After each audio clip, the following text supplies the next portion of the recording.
Oh my God.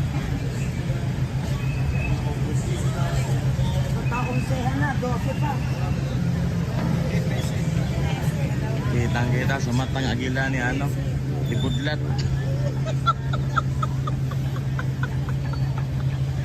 Kitang-kita sa mata ni Budlat.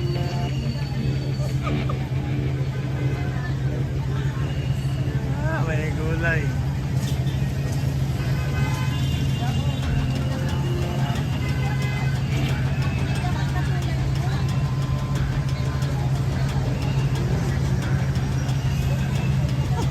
Budlat. Tira-tira. Reklamo hindi binigyan eh.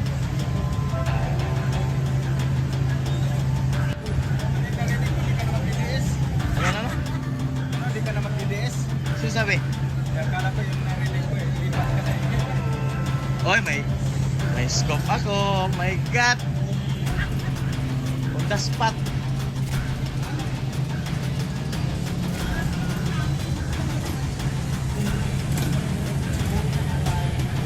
Hindi yun siya. Ano yun? Trisi-trisi. Trisi-trisi din. Hindi yun. Ano? Kita nyo yan, guys. Allah. Kita nyo. Narinig nyo ba yun? Gawan ko ng clear audio yun. Gawan natin ng load video yun. Pinangita. Inabot ang pera, di ba? Kasi nagmakto na yung matanda eh. Maganda yung pera. Hindi rin natin nila pwede sitahin kasi wala naman tingin alam sa nila. Kaya sa pwede masita.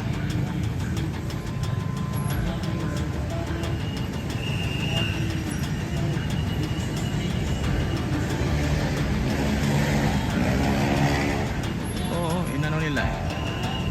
Ano ba eh, tawag doon. Worried, actually worried yung grupo nila. Worried talaga. Nakatingin sa akin. Makto talaga siya. Kasi wala daw binigay eh. Nandun siyan ba? Yan ang problema dyan pag nag-join ka tapos nag-join ka lang para mabayaran.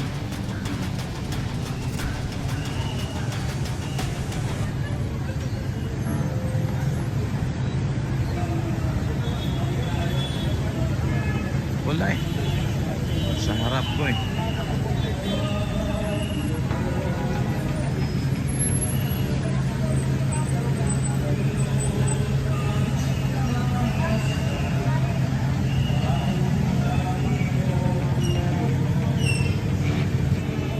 So public naman yun, so hindi tayo ma-question actually.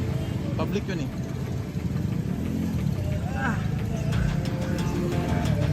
Patayo-tayo lang. Nali tayo sa scope eh. Actually nali tayo, di ba? Nali tayo dito tapos tayo binigyan ng magandang scope. Yan. Oo, big shot. Ano pas na tayo?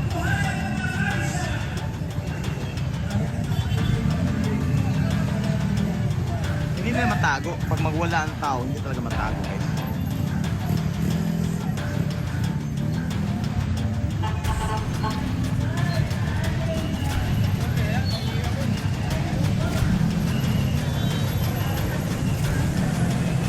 Camera natin.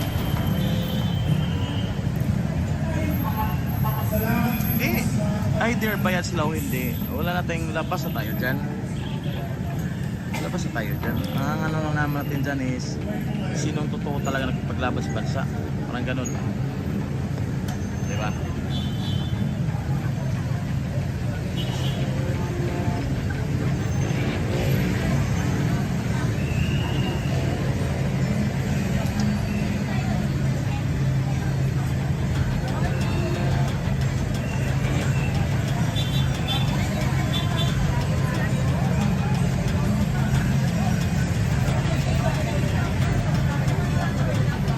Pauwi na sila.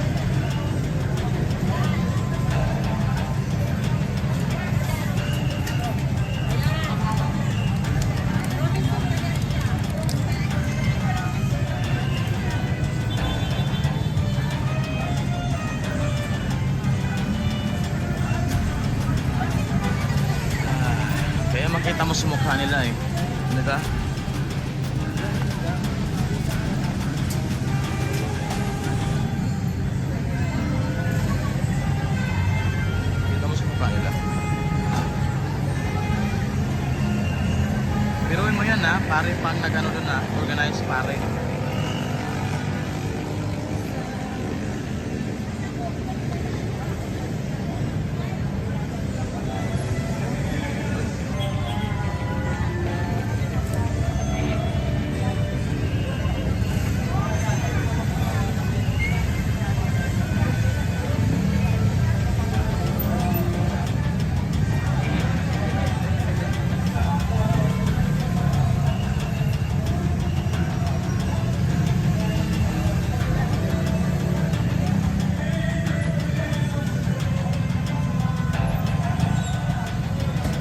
Uuwi na sana ako noon eh. Di ba sabi ko 1 hour mag-in na ako. Sabi ko, tapusin ko na lang yung last speaker nila.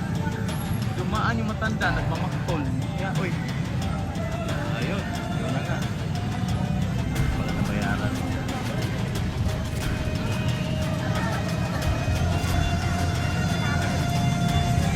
Galing ako, maabahan sila. Fully organized. Magaling. Organized talaga. Pero yun nga lang. Organized sila for some of their invited. Pinahayaan nila. Pinabayaan. Kaya yun, namamakpol isa.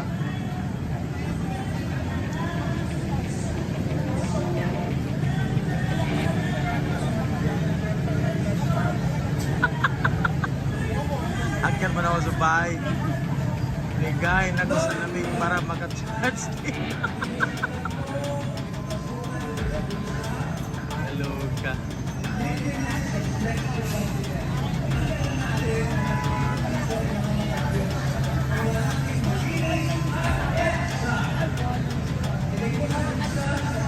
Kinausap pa rin nila guys sa dulo ha.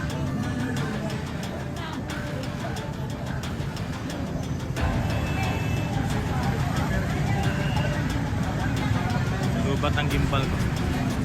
Ay, nasa lift naman ni Ate Ami. Ate Mami, umalis ka. Kinausap pa rin nila guys. Kinausap pa rin. Oo, gutom siya, sabi niya.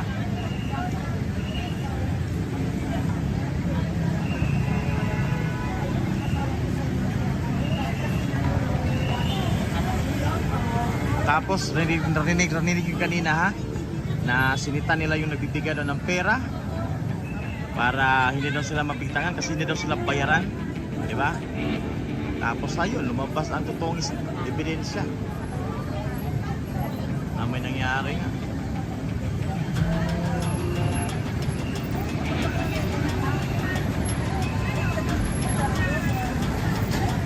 Oo, nagmamangkot pa yun kasi gutom talaga siya. Sabi niya, patapos ang programa, ba't hindi pa binigay? Binubudol niya ako. Sabi niya, di ba? Binubudol ba yun? Or basta may sinasabi siya gano'n.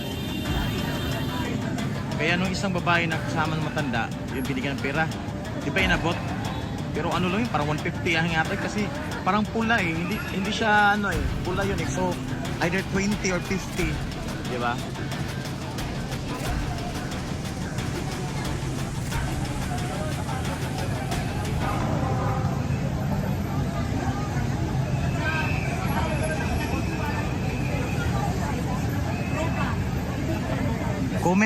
Comment kayo dyan, sabihin nyo sila ay bayaran. Sabihin nyo may ebidensya kami, sila ay bayaran.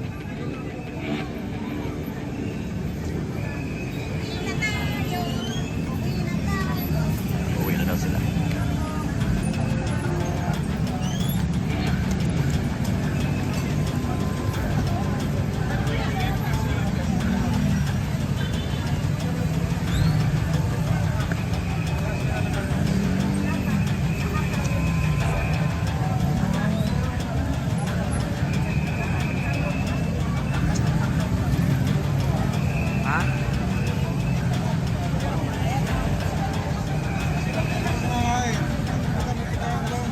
Pagkain doon? Wala yun, okay. Mamaya na lang? Mahingi ako dyan sa kanila, baka mayroon. Oy, may scoop ako. Kanina dyan, sarap ko talaga. Nagmamakto lang matanda kasi hindi pinayaran. Pinabutan ng pira. Kitang-kita ka sa camera eh. Nakaharap ako eh. May scoop ako eh.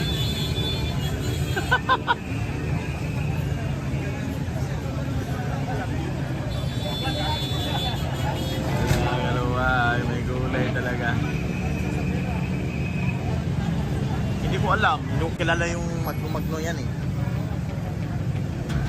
Hindi ko kinikilala pag mga salot. Kilalanin natin yung mga may miyambag sa Pilipinas. Pero mga salot, kilalanin yan. Pinapasikat nyo lang yan. Dapat pag makita nyo lang, dapat puyo nyo dapat yan eh. Puyo. Diba?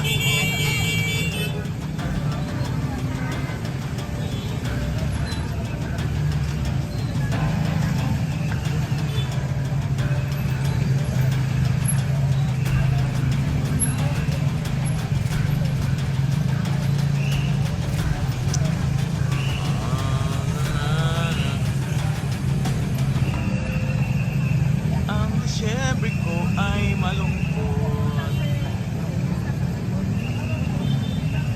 Comment guys, sabi nyo ha. Magkabayaran. Nakaban. Organize sila eh. Ang galing na pag-organize na nila. Programa nila.